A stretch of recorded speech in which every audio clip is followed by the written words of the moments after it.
Today's hashtag askgojiman is on vegan intermittent fasting and whether it is healthy, and I'll also explain why it should be used as a health tactic and not a strategy.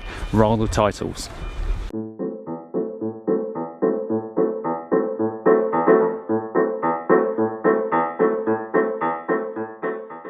Welcome back to my channel. It's good to see all of your happy smiling faces again.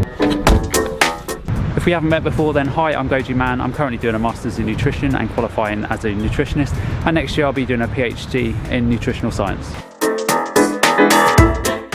I vlog on Mondays, Wednesdays and Fridays and answer your questions under the hashtag askgojiman.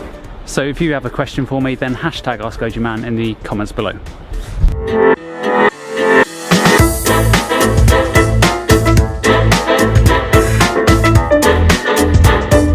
So hit that subscribe button, hit that bell notification and never miss any of my videos. And without further ado, to the video.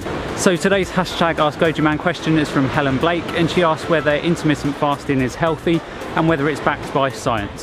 So thanks for the question, Helen. The first thing that I want to say is that intermittent fasting can be incredibly healthy as well as incredibly damaging to the body. Now let me just get into some of the main benefits of intermittent fasting. So first and foremost, intermittent fasting gives the body an ability to rest, and it has been carried out for literally thousands of years. In fact, Hippocrates used intermittent fasting way back when to reverse some of his patients' diseases and illnesses. We also know through the science that intermittent fasting can boost some of our hormones in the body, which creates an equilibrium which is pivotal for our health.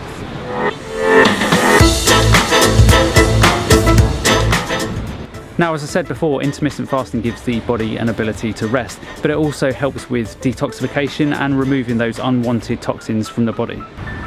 Come on, let's go get a brew. Hideous.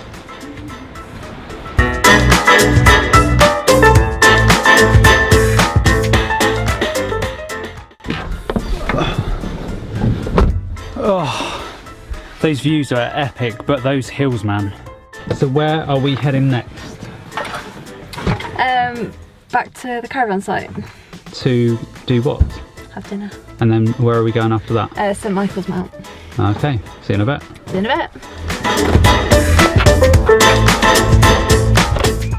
So there is lots and lots of health benefits of intermittent fasting, and there is absolutely no doubt in my mind that it can be used in the long term to fix underlying health conditions. Grub done, back on the road.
So there is lots of ways in which you can fast. So you can fast for 1 or more days at a time, or you can intermittently fast, in which you'll only eat for certain periods throughout the day. So while intermittent fasting can be beneficial on the body, and look who we have here, taking a glug of water.